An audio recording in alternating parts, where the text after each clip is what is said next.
Hello বন্ধুরা, এটা হচ্ছে আমার অফিস, দেখে নাও সবাই। আজকে আমার অফিসে ইনডোর পিকনিক আছে, তো আউটডোর পিকনিক পরে হবে, ইনডোর পিকনিক আছে। তো চলো তোমাদেরকে দেখাই আজকের মেনুতে কি কি আছে, চলো।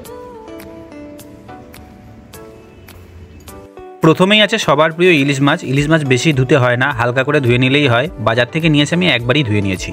ইলিশ মাছটা ধোয়া কমপ্লিট। প্রথমে এটা আমরা রান্না করে নেব। এটাও অনেকের কাছে প্রিয়, এটা হলো মাটন। হ্যাঁ, এটাকেও আমরা হালকা করে ভালো করে ধুয়ে নিলাম। এদিকে আমাদের ইলিশ মাছটা রান্না হচ্ছে, তোমাদেরকে দেখাচ্ছি কত সুন্দর হয়েছে দেখতে। জাস্ট লুকিং লাইক আ ওয়াও। আমার তো দেখেই খেতে ইচ্ছা করছিল, কিন্তু এখনো অনেক কিছু রান্না করার বাকি আছে।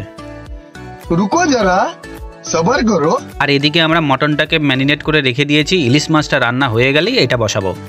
বাইরে বেরিয়ে দেখতে এলাম যে মাটনের জন্য মশলা রেডি হয়েছে কিনা। এখানে দেখছি এখনও কাজ চলছে। দেখো সবাই মিলে লেগে পড়েছে, কিন্তু এখনও কমপ্লিট হয়নি।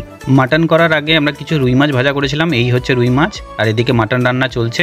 দেখো এটাকেও দেখতে অনেক সুন্দর হয়েছে, বাট মটন সেদ্ধ হতে অনেক সময় লাগে, তাই এখনও কিছুক্ষণ সময় লাগবে। এছাড়াও আমরা অনেক কিছু করেছিলাম, যেমন দেখতেই পাচ্ছ ডিম সেদ্ধ করেছিলাম, আর কত সুন্দরভাবে ডেকোরেশন করেছিলাম। পাশে স্যালাড ছিল, তারপরে ছিল মাছ ভাজা, আর তার পাশে ছিল হচ্ছে মাটন।